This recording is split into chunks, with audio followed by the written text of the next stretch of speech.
Welcome to नाड़ी astrology BNN. देखिए, आज हम शुरू कर रहे हैं बीएनएन के बारे में। बीएनएन एक बहुत ही अच्छी एस्ट्रोलॉजी मेरे हिसाब से मैं मानता हूँ, क्योंकि मैं अब फ़िलहाल करंटली साउथ इंडिया में जॉब कर रहा हूँ। तो मुझे यहाँ की विधा वो किसी ने बताया कि यहाँ की विधा जो भृगुनंदी नाड़ी है, वो यहीं के एक फेमस एस्ट्रोलॉजर रहे हैं आर जी राव जी। उन्होंने इसको लिखा है। इन्होंने दो जो नाड़ी का मिश्रण करके इसको लिखा गया है, भृगु नाड़ी और नंदी नाड़ी का मिश्रण करके लिखा गया है। तो उन्होंने अपनी पुस्तक में 503 चार्ट दिए गए हैं, लेकिन उन्होंने इनको डिकोड तो नहीं किया। लेकिन उन्होंने अपनी पुस्तक में लिखी है कि जहाँ तक कोई समय ये उनकी मैरिज का योग बनता है, इसकी शादी हुई है, उसके इतने भाई बहन हैं, तो ये उन्होंने लिखा है। देखिए, उन्होंने कभी डिकोड तो ये नहीं किया है कि क्यों एक्चुअल में ऐसा हुआ क्यों, लेकिन हम यहाँ सीख रहे हैं। नाड़ी एस्ट्रोलॉजी साउथ से मैं सीख रहा हूँ, तो हम कोशिश करेंगे कि डिकोड किया जाए इनको, और एक अच्छी विधा मैं मानता हूँ। देखिए, विधाएं अपने आप में सारी अच्छी हैं, चाहे आप जैमिनी मान लीजिए, केपी मान लीजिए, वैदिक मान लीजिए, लाल किताब मान लीजिए, और भृगुनंदी नाड़ी, ये सारी अपने आप में अच्छी विधाएं हैं। देखिए, कहने का मतलब है कि कौन ज़्यादा जो जो टाइम कम लेते हैं प्रिडिक्शन करने में, तो वो मेरे हिसाब से अगर मैं मानता हूँ तो भृगुनंदी नाड़ी इसमें अच्छी कारगर सिद्ध हो सकती है। क्योंकि किसी ने यहाँ मेरे को मोटिवेट भी किया कि आप भृगुनंदी नाड़ी सीखें, और देखिए मेरा इंटरेस्ट भी इसमें है और मैं सीख भी रहा हूँ।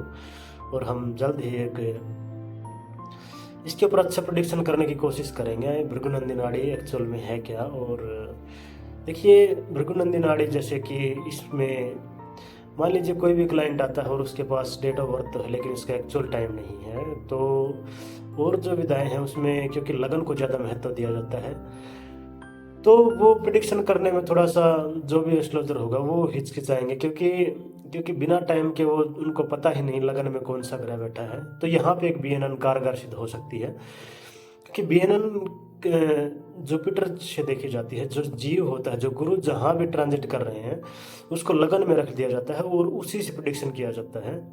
तो उसी तरह उसको लगन में रख के उसी तरह हर ग्रह को प्लेस वाइज रख दीजिए, तो यहाँ से 90 to 95% जो है ये एक अच्छी प्रोडिक्शन करके दे सकती है। तो भृगुनंदी नाड़ी, देखिए भृगुनंदी नाड़ी ट्राइन पे बेस्ड है, completely it's based on the trines. And देखिए, मैं चाहूँगा कि क्योंकि अगर मैं लाल किताब की अगर बात करूँ, तो लाल किताब में क्या है कि कोई भी ग्रह अगर अपने से 5वें में बैठा है, तो कहने की बात है कि लाल किताब के अनुसार कोई भी ग्रह अपने से 5वें बैठा है तो वो लगन की मदद करेगा।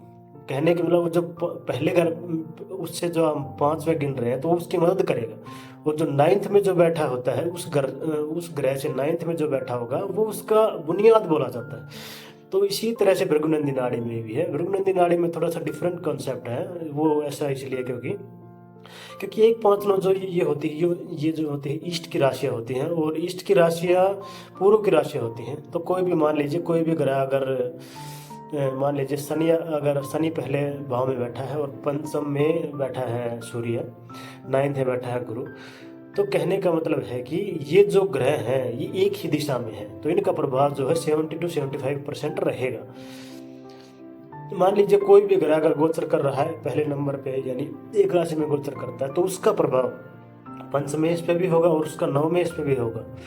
ये देखिए, ये है अगर कोई भी ग्रह नौवीं राशि में गोचर कर रहा है, तो उसका जो पहले घर में जो प्लैनेट बैठा है और जो 5वें घर बैठा है उसका प्रभाव भी, उसके रिजल्ट भी उस साल हमको मिलेंगे। क्योंकि जुपिटर जो है, जुपिटर हर 12 साल में एक राशि को कवर करता है, और एक 12 साल में एक राशि को कवर करके वो अगले जहाँ बैठा है उससे अगले उसमें ट्रांजिट कर जाता है, और उसके बाद उसके जो प्रभाव रहेंगे वो 12 साल उससे अगले भाव में रहेंगे।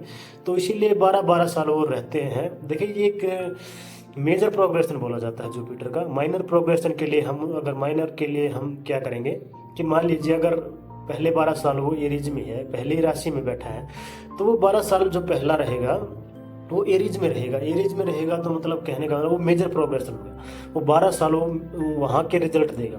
अगर माइनर प्रोग्रेशन देखें तो हम हर साल उसको ट्रांजिट कराएंगे।